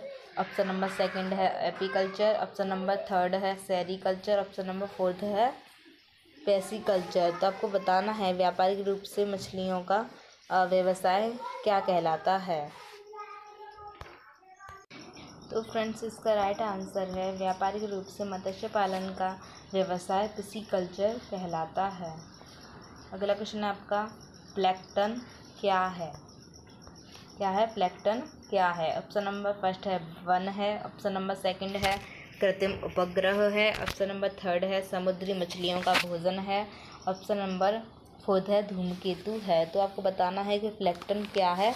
प्लैंकटन जो है वह समुद्री मछलियों का भोजन है। प्लैंकटन क्या है? समुद्री मछलियों का भोजन है। अगला क्वेश्चन है आपका मत्स्य उद्योग के विशेष रूप से उत्तरी गोलार्ध में ही विकसित होने का कारण क्या है। जो मत्स्य उद्योग है वह विशेष रूप से उत्तरी गोलार्ध में ही विकसित होता है। तो उसका मुख्य कारण क्या है। तो ऑप्शन नंबर फर्स्ट है उथले सागर। ऑप्शन नंबर सेकंड है स्थल खंडों की अधिकता। ऑप्शन नंबर थर्ड है गर्म एवं ठंडी जल धारा का सम्मेलन। ऑप्शन नंबर फोर्थ है उपरोक्त सभी। तो इसका राइट आंसर है उपरोक्त सभी। मत्स्य उद्योग विशेष रूप से उत्तरी गोलार्ध में विकसित होने का कारण ये सभी हैं। उथले सागर का भी है, स्थल खंडों की अधिकता ये भी है, गर्म एवं ठंडी जलधाराओं का सम्मेलन होता है वहाँ पर, इस वजह से भी वहाँ पर मछलियों का उत्पादन ज़्यादा होता है। तो आपका अगला क्वेश्चन है कि हेरिंग पॉन्ड क्या है। हेरिंग पॉन्ड, इसको इंग्लिश में भी हेरिंग पॉइंट भी कहते हैं, हेरिंग पॉन्ड ही कहते हैं। तो हेरिंग पॉन्ड के नाम से क्या जाना जाता है? तो ऑप्शन नंबर फर्स्ट है प्रशांत महासागर, ऑप्शन नंबर सेकंड है अटलांटिक महासागर, ऑप्शन नंबर थर्ड है हिंद महासागर, ऑप्शन नंबर फोर्थ है आर्कटिक महासागर। तो अटलांटिक महासागर को, जी हाँ फ्रेंड्स, अटलांटिक महासागर को हेरिंग पॉन्ड के नाम से जाना जाता है। अगला क्वेश्चन है आपका कि विश्व का बृहत्तम मत्स्य आहरण क्षेत्र है, या फिर आप कह सकते हैं विश्व का सबसे बड़ा मत्स्य पालन का क्षेत्र है। तो फर्स्ट ऑप्शन है कैरेबियन सागर, सेकंड ऑप्शन है चेसपीक खाड़ी, थर्ड ऑप्शन है ग्रांड बैंक, फोर्थ ऑप्शन है नोवा स्कोशिया।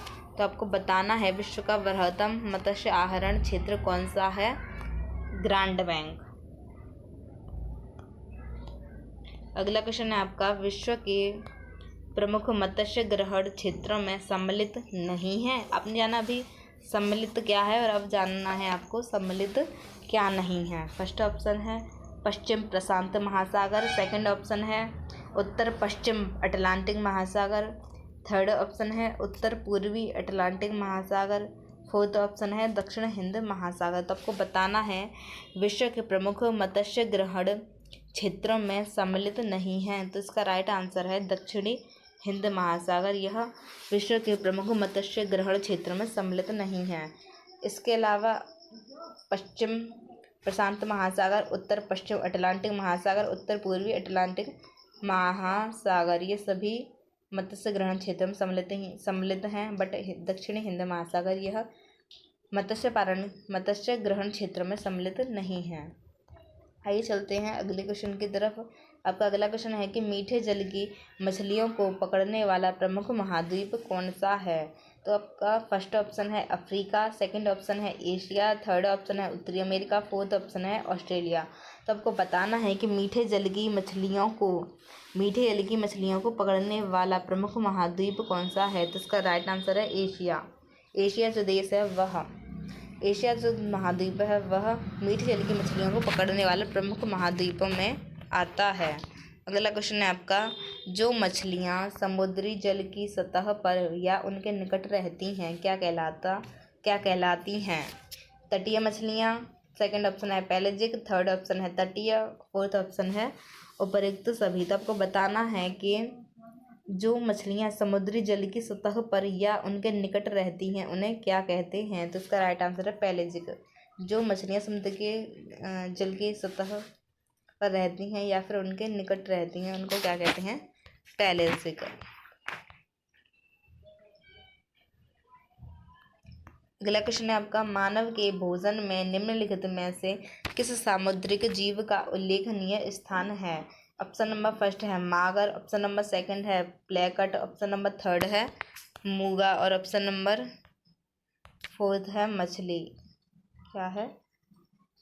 मछली।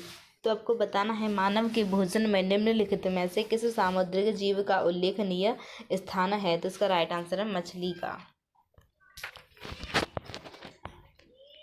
अगला क्वेश्चन है आपका कि निम्न में से कौन सी खनन की विधि है? फर्स्ट ऑप्शन है जलोढ़ खनन विधि, सेकंड ऑप्शन है भूतलीय खनन विधि, थर्ड ऑप्शन है भूमिगत खनन विधि, फोर्थ ऑप्शन है उपर्युक्त सभी। आपको बताना है कि कौन सी इनमें से खनन विधि है। तो इसका राइट आंसर है उपर्युक्त सभी। ये सभी खनन विधि हैं। जलोढ़ खनन विधि, भूतलीय खनन विधि, भूमिगत खनन विधि, ये सभी खनन विधियों में आती हैं। अगला क्वेश्चन है आपका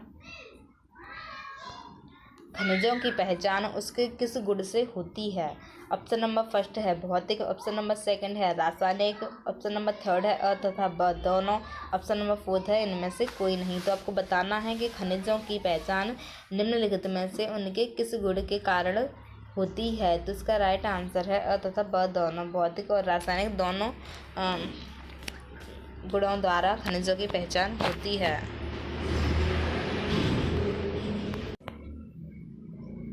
अगला क्वेश्चन है आपका कि निम्नलिखित में से कौन धात्विक खनिज है? फर्स्ट ऑप्शन है सोना, सेकंड ऑप्शन है हीरा, थर्ड ऑप्शन है गंधक, फोर्थ ऑप्शन है यूरेनियम। आपको बताना है इनमें से कौन सा धात्विक खनिज है। तो इसका राइट आंसर है सोना। सोना जो है वह धात्विक खनिजों में गिना जाता है। अगला क्वेश्चन है आपका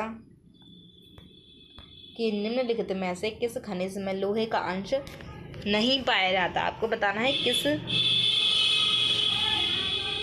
किस खनिज में लोहे का अंश नहीं पाया जाता। फर्स्ट ऑप्शन है क्रोमियम खनिज में, सेकंड ऑप्शन है वेनेडियम खनिज में, थर्ड ऑप्शन है टंगस्टन खनिज में, फोर्थ ऑप्शन है प्लेटिनम खनिज में। तो इसका राइट आंसर है कि निम्नलिखित में से किस खनिज में लोहे का अंश नहीं पाया जाता। तो इसका राइट आंसर प्लेटिनम खनिज में लोहे का अंश नहीं पाया जाता। अगला क्वेश्चन है आपका निम्नलिखित में से कौन एक खनिज ईंधन नहीं है। आपको बताना है ये जो ये जो ईंधन है इनमें से कौन सा एक खनिज ईंधन नहीं है। तो आपका फर्स्ट ऑप्शन है पेट्रोलियम, सेकंड ऑप्शन है प्राकृतिक गैस, थर्ड ऑप्शन है जिप्सम, फोर्थ ऑप्शन है थोरियम। तो आपका राइट आंसर है कि खनिज नहीं है, खनिज ईंधन नहीं है। तो इसका राइट आंसर है जिप्सम। जी हाँ फ्रेंड्स, जिप्सम जो खनिज है वह खनिज ईंधन में नहीं आता। अगला क्वेश्चन है आपका कि पृथ्वी की क्रस्ट में सबसे प्रचुर मात्रा में कौन सी खनिज पाई जाती है। फर्स्ट ऑप्शन है लोहा, सेकंड ऑप्शन है एल्यूमिनियम, थर्ड ऑप्शन है चांदी, फोर्थ ऑप्शन है तांबा। तो आपको बताना है कि पृथ्वी की क्रस्ट में सबसे प्रचुर मात्रा में कौन सी खनिज पाई जाती है। तो इसका राइट आंसर है एल्यूमिनियम नाम की खनिज प्रचुर मात्रा में पृथ्वी की क्रस्ट में पाई जाती है।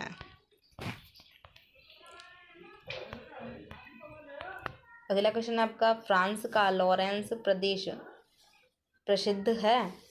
फर्स्ट ऑप्शन है रसायन उद्योग हेतु, सेकंड ऑप्शन है सूती वस्त्र उद्योग हेतु, थर्ड ऑप्शन है लौह इस्पात उद्योग हेतु, फोर्थ ऑप्शन है कागज उद्योग केंद्र। तो आपको बताना है कि फ्रांस का जो लॉरेंस प्रदेश है वह किस लिए प्रसिद्ध है। तो इसका राइट आंसर है लौह इस्पात उद्योग हेतु। फ्रांस का लॉरेंस प्रदेश प्रसिद्ध है। अगला क्वेश्चन है आपका कि उत्तरी अमेरिका का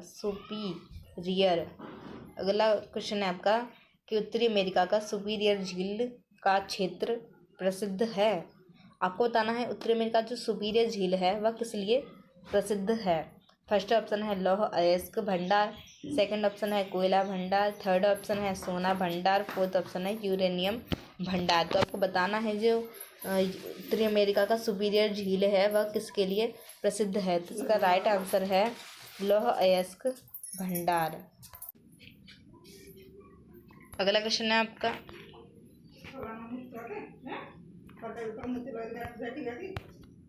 कि अंतर्राष्ट्रीय स्तर पर मैसाबी रेंज जिस उत्पाद के लिए जाना जाता है वह है। फर्स्ट ऑप्शन है तांबा, सेकंड ऑप्शन है सोना, थर्ड ऑप्शन है लौह अयस्क, फोर्थ ऑप्शन है यूरेनियम।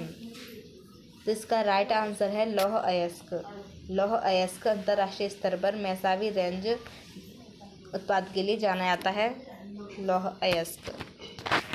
अगला क्वेश्चन आपका डॉन बॉस्क क्षेत्र प्रसिद्ध है। आपको बताना है डॉन बॉस्क क्षेत्र जो है वह किस लिए प्रसिद्ध है। फर्स्ट ऑप्शन है लौह अयस्क के लिए, सेकंड ऑप्शन है कोयला के लिए, थर्ड ऑप्शन है ताम्र अयस्क के लिए, फोर्थ ऑप्शन है सोने के लिए। तो आपको बताना है डॉन बॉस्क क्षेत्र किस लिए प्रसिद्ध है। इसका राइट आंसर है कोयला के लिए डॉन बॉस्क क्षेत्र प्रसिद्ध है। अगला क्वेश्चन है आपका कि रेशम, कपास और कापोक का उत्पादन करने वाले वृक्ष प्रजाति है। फर्स्ट ऑप्शन है आपका ग्रोसिपियम हर्मेसियम, सेकंड ऑप्शन है सीवा पेटेंड्रा, थर्ड ऑप्शन है सेंटेलम एल्बम, फोर्थ ऑप्शन है अजाडिरेक्टा इंडिका। ये नाम थोड़े आपको अजीब लग रहे होंगे बट धीरे धीरे आपको आदत पड़ जाएगी इनको पढ़ने की। तो इसका राइट आंसर है आपका सीवा पेटेंड्रा नामक प्रजाति है या वृक्ष की प्रजाति है जो रेशम और कपास और कापोक का उत्पादन करने वाली प्रजाति है, यानी वृक्षों की प्रजाति है ये। अगला क्वेश्चन है आपका कि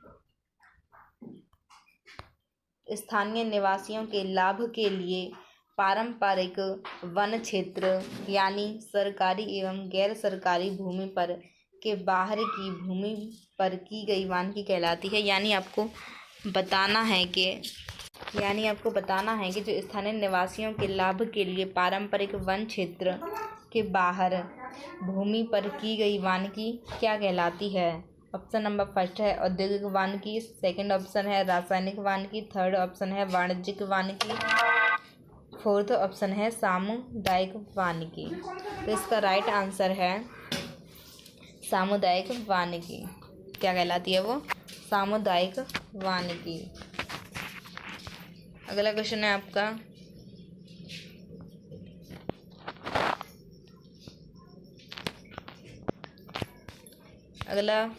आपका कि India state of forest report यानी ISFR 2021 के अनुसार भारत में वृक्ष आवरण प्रतिशत क्या है। फर्स्ट ऑप्शन 3 से 4%, सेकंड ऑप्शन 2 से 91%, थर्ड है 7 से 78%, फोर्थ है 1 से 59%। तो इसका राइट आंसर है सेकंड। क्या है? सेकंड। फ्रेंड्स, आपका अगला क्वेश्चन है कि भारत में पहली बार सामाजिक वानिकी शब्द का प्रयोग कब किया गया था। ऑप्शन नंबर फर्स्ट है 1975, सेकंड ऑप्शन है 1973, थर्ड ऑप्शन है 1980। तो इसका राइट आंसर है 1980 सन में सामाजिक वानिकी शब्द का प्रयोग सर्वप्रथम किया गया था हमारे भारत में।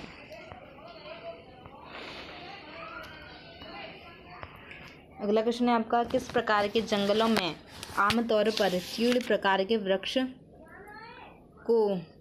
के वृक्ष देखे जाते हैं।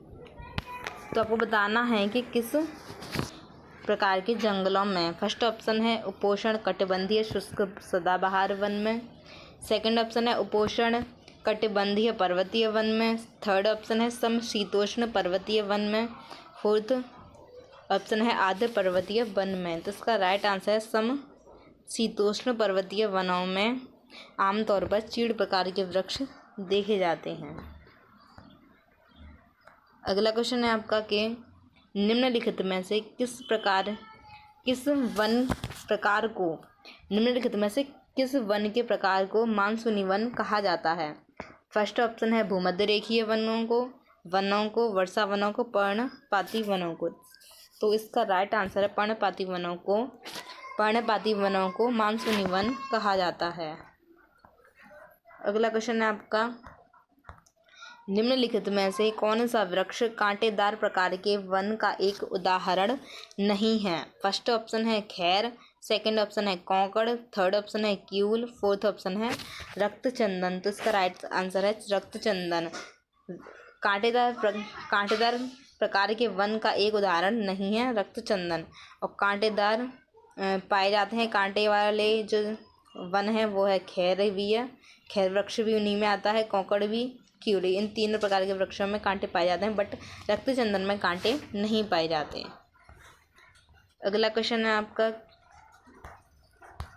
निम्नलिखित में से किसका उद्देश्य वन आवरण को बढ़ाता है। फर्स्ट ऑप्शन है ग्रीन इंडिया के लिए राष्ट्रीय मिशन, सेकंड ऑप्शन है स्थानीय निशास पर राष्ट्रीय मिशन, थर्ड ऑप्शन है हरित कौशल विकास कार्यक्रम, फोर्थ ऑप्शन है इनमें से कोई नहीं। तो इसका राइट आंसर है ग्रीन इंडिया के लिए राष्ट्रीय मिशन। वन आवरण को कौन बढ़ाता है? ग्रीन इंडिया के लिए राष्ट्रीय मिशन, यही ग्रीन वन का आवरण बढ़ाता है। अगला क्वेश्चन आपका कि वनों के तहत भूमि बढ़ाने के लिए उठाए गए चरणों में से कौन सी गतिविधि विपरीत है। फर्स्ट ऑप्शन है वनीकरण, सेकंड ऑप्शन है स्थानांतरण कृषि, थर्ड ऑप्शन है सामाजिक वानिकी, फोर्थ ऑप्शन है जल विभाजन विकास। तो इसका राइट आंसर है स्थानांतरण कृषि। वनों के तहत भूमि बढ़ाने के लिए उठाए गए चरणों में स्थानांतरण कृषि यह इसके विपरीत आती है। अगला क्वेश्चन है आपका, निम्नलिखित में से कौन सा वन स्थायी वन का एक प्रकार है। फर्स्ट ऑप्शन है असुरक्षित वन, सेकंड ऑप्शन है आरक्षित वन, थर्ड ऑप्शन है अवर्गीकृत वन, फोर्थ ऑप्शन है सामुदायिक वन। तो इसका राइट आंसर है आरक्षित वन। आरक्षित वन जो है वह स्थायी वन का एक प्रकार है। आरक्षित वन स्थायी वन का एक प्रकार है। अगला क्वेश्चन है आपका कि भारतीय वन अधिनियम में शामिल हैं। फर्स्ट ऑप्शन है 56 खंड, सेकंड ऑप्शन है 75 खंड, थर्ड ऑप्शन है 86 खंड, फोर्थ ऑप्शन है 90 खंड। तो आपको बताना है कि भारतीय वन अधिनियम में कितने खंड शामिल हैं। तो इसका राइट आंसर है 86 खंड भारतीय वन अधिनियम में शामिल हैं। अगला क्वेश्चन है आपका 1927 सन 1927 के भारतीय वन अधिनियम में निहित है। फर्स्ट ऑप्शन है 10 अध्याय, सेकंड ऑप्शन है 13 अध्याय, थर्ड ऑप्शन है 15 अध्याय, फोर्थ ऑप्शन है 20 अध्याय। तो इसका राइट आंसर है 13 अध्याय। सामाजिक वानिकी का 1927 के भारतीय वन अधिनियम में 13 अध्याय शामिल हैं। सामाजिक वानिकी, अरे आ गया, मेरे मुंह से निकल गया सामाजिक वानिकी और आ ही गया इसके लास्ट में क्वेश्चन। तो आपका अगला क्वेश्चन है कि सामाजिक वानिकी कार्यक्रम कब शुरू किया गया था। फर्स्ट ऑप्शन है 5वीं पंचवर्षीय योजना में, सेकंड ऑप्शन है 6वीं पंचवर्षीय योजना में, थर्ड ऑप्शन है 7वीं पंचवर्षीय योजना में, फोर्थ ऑप्शन है 8वीं पंचवर्षीय योजना में। तो इसका राइट आंसर है 5वीं पंचवर्षीय योजना में सामाजिक वानिकी कार्यक्रम शुरू किया गया था। अगला क्वेश्चन है आपका भारत में बांस की कितनी प्रजातियां पाई जाती हैं। फर्स्ट ऑप्शन है 125, सेकंड ऑप्शन है 136, थर्ड ऑप्शन है 145। तो इसका राइट आंसर है 136। भारत में बांस की कितनी प्रजातियां पाई जाती हैं। 136 प्रजातियां पाई जाती हैं भारत में बांस की। अगला क्वेश्चन है आपका खड़ी इमारती लकड़ी को बेचने को क्या कहा जाता है। फर्स्ट ऑप्शन है विस्तारण बिक्री, सेकंड ऑप्शन है इमारती लकड़ी की बिक्री, थर्ड ऑप्शन है स्टम्पेज की बिक्री, फोर्थ ऑप्शन है उपरोक्त सभी। तो इसका राइट आंसर है स्टम्पेज की बिक्री। खड़ी इमारती लकड़ी को बेचने को क्या कहा जाता है। स्टम्पेज की बिक्री। अगला क्वेश्चन है आपका दीमक के लिए खाद्य सामग्री है। फर्स्ट ऑप्शन है ग्लूकोज, सेकंड ऑप्शन है फ्रक्टोज, थर्ड ऑप्शन है सेल्यूलोज, फोर्थ ऑप्शन है हेमी सेल्यूलोज। तो इसका राइट आंसर है सेल्यूलोज। सेल्यूलोज दीमक के लिए खाद्य सामग्री है। दीमक क्या कहती है। सेल्यूलोज। अगला क्वेश्चन है आपके लिए कि भारत में लाख का उत्पादन मुख्यतः होता है। किस राज्य में लाख का उत्पादन होता है भारत में। फर्स्ट ऑप्शन है केरल में, सेकंड ऑप्शन है बिहार में, थर्ड ऑप्शन है कर्नाटक में, फोर्थ ऑप्शन है तमिलनाडु में। तो इसका राइट आंसर है बिहार राज्य में बिहार राज्य में लाख का उत्पादन मुख्यतः होता है। अगला क्वेश्चन है आपका इनमें से कौन सी टिप्पणी प्राकृतिक वनस्पति जात एवं प्राणी जात के ह्रास का सही कारण नहीं है। फर्स्ट ऑप्शन है कृषि प्रसार, सेकंड ऑप्शन है बृहद स्तरीय विकास परियोजना, थर्ड ऑप्शन है पशुचारण और ईंधन लकड़ी एकत्रित करना, और फोर्थ ऑप्शन है तीव्र औद्योगिकरण एवं नगरीकरण। तो इसका राइट आंसर है कृषि प्रकार। क्या है। कृषि प्रसार। अगला क्वेश्चन है आपका इनमें से कौन सा संरक्षण तरीका समुदायों की सीधी भागीदार नहीं करता है। फर्स्ट ऑप्शन है संयुक्त वन प्रबंधन, सेकंड ऑप्शन है वन्य जीव पशु विहार का परिसीमन, थर्ड ऑप्शन है बीज बचाओ आंदोलन, फोर्थ ऑप्शन है चिपको आंदोलन। तो इसका राइट आंसर है वन्य जीव एवं पशु विहार का परिसीमन।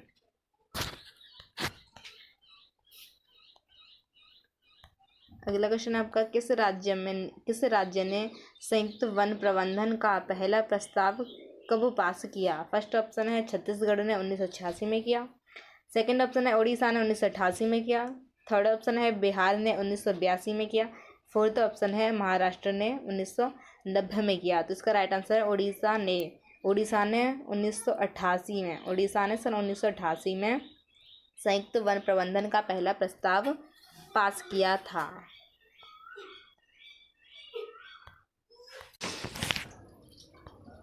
अगला क्वेश्चन है आपका कि टकसोल नामक रसायन किस वृक्ष की जड़ों से स्रावित होता है? फर्स्ट ऑप्शन है हिमालय वन, सेकंड ऑप्शन है सागवान, थर्ड ऑप्शन है चीड़ पाइन, फोर्थ ऑप्शन है आम। तो आपको बताना है टकसोल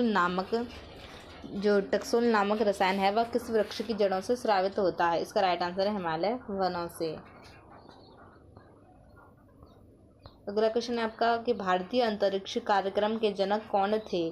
फर्स्ट ऑप्शन है विक्रम अम्बालाल साराभाई, सेकंड ऑप्शन है डॉक्टर श्री कृष्णा स्वामी कस्तूरी रंगन, थर्ड ऑप्शन है डॉक्टर होमी जे भाभा, फोर्थ ऑप्शन है डॉक्टर सतीश धवन। तो इसका राइट आंसर है विक्रम अम्बालाल साराभाई। भारतीय अंतरिक्ष कार्यक्रम के जनक कौन थे?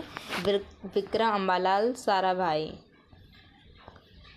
अगला क्वेश्चन है आपका कि श्रीहरिकोटा रेंज जो भारत का उपग्रह छोड़ने का केंद्र है किस राज्य में स्थित है?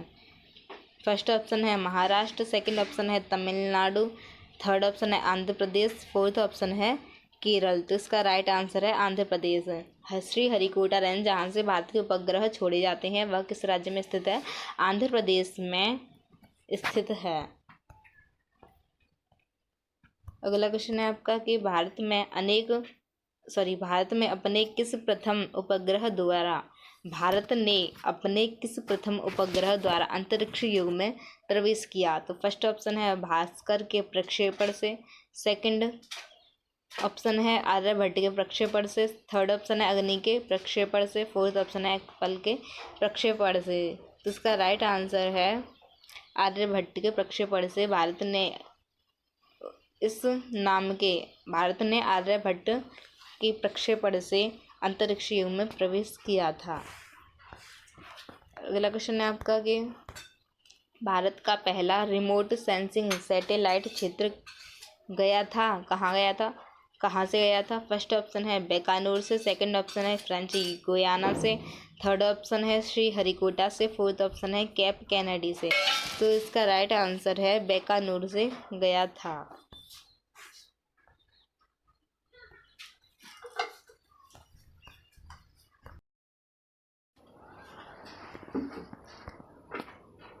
फोर्थ ऑप्शन है विश्लेषण। तो आइए जानते हैं कृषि प्रकारकी के शाब्दिक अर्थ में क्या शामिल नहीं है। तो आपका राइट आंसर है जुताई जो है वह कृषि प्रकारकी के शाब्दिक अर्थ में शामिल नहीं है। कृषि प्रकारकी शाब्दिक अर्थ में भूमि, संभव, विश्लेषण ये तीनों शामिल है बट जुताई शामिल नहीं है। अगला क्वेश्चन है आपका कि कृषि प्रकारकी से संबंधित विद्वान हैं।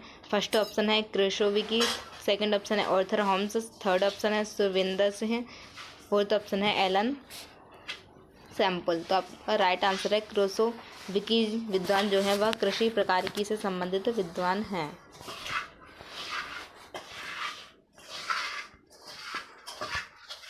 अगला क्वेश्चन है आपका निम्नलिखित में से किसने आर्थिक रेंट, इसको इंग्लिश में कहेंगे इकोनॉमिक रेंट की अवधारणा दी? फर्स्ट ऑप्शन है रिकार्डो ने, सेकंड ऑप्शन है वॉन ध्यूवेने ने, थर्ड ऑप्शन है अल्फ्रेड वेबर ने, फोर्थ ऑप्शन है अगस्त लोची ने।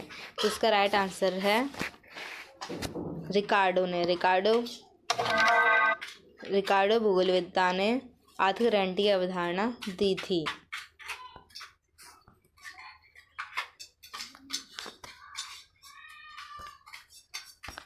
अगला क्वेश्चन आपका निम्नलिखित में से किसने स्थानीय किराया यानी लोकेशन रेंट की अवधारणा दी? फर्स्ट ऑप्शन है रिकार्डो, सेकंड ऑप्शन है वॉन थ्यूवेन, थर्ड ऑप्शन है अल्फ्रेड वेबर, फोर्थ ऑप्शन है अगस्त लोच्यू। तो इसका राइट आंसर है वॉन थ्यूवेन ने लोकेशन रेंट की अवधारणा दी थी।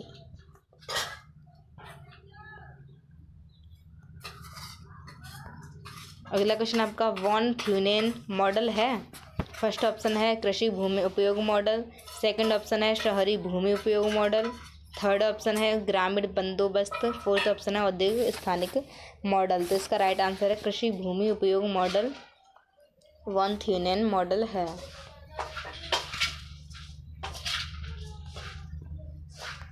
अगला क्वेश्चन है आपका कृषि प्रकारकी की संकल्पना में कृषि भूमि उपयोग विषयक अध्ययन के अंतर्गत निम्न कारकों को महत्व प्रदान किया गया? फर्स्ट ऑप्शन है सामाजिक, सेकंड ऑप्शन है संगठनात्मक, थर्ड ऑप्शन है उत्पादक, फोर्थ ऑप्शन है उपयुक्त सभी। तो इसका राइट आंसर है उपयुक्त सभी। कृषि प्रकारिकी की संकल्पना में कृषि भूमि उपयोग विषयक अध्ययन के अंतर्गत सामाजिक, उत्पादक, संगठनात्मक ये सभी कारकों को महत्व प्रदान किया गया है। अगला क्वेश्चन आपका सामाजिक विचारक के अंतर्गत आते हैं। फर्स्ट ऑप्शन है काश्तकारी प्रथा, सेकंड ऑप्शन है वह भूमि जो राज्य या सहकारी संस्था की हो, थर्ड ऑप्शन है भूमि स्वामित्व, फोर्थ ऑप्शन है उपयुक्त सभी। तो इसका राइट आंसर है उपयुक्त सभी। सामाजिक विचारक के अंतर्गत काश्तकारी प्रथा, वह भूमि जो राज्य या सहकारी संस्था की हो, भूमि स्वामित्व यह सभी आते हैं सामाजिक विकास विचारक के अंतर्गत।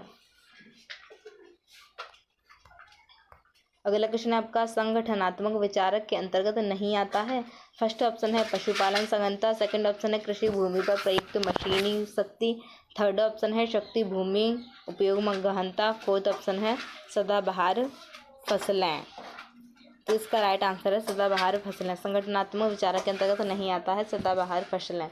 संगठनात्मक विचारक के अंतर्गत पशुपालन सघनता, कृषि भूमि पर प्रयुक्त मशीनी शक्ति, शस्य भूमि उपयोग का गहनता ये आते हैं, बट सदाबहार फसलें नहीं आती हैं संगठनात्मक विचारक के अंतर्गत। फ्रेंड्स, इस वीडियो का लास्ट क्वेश्चन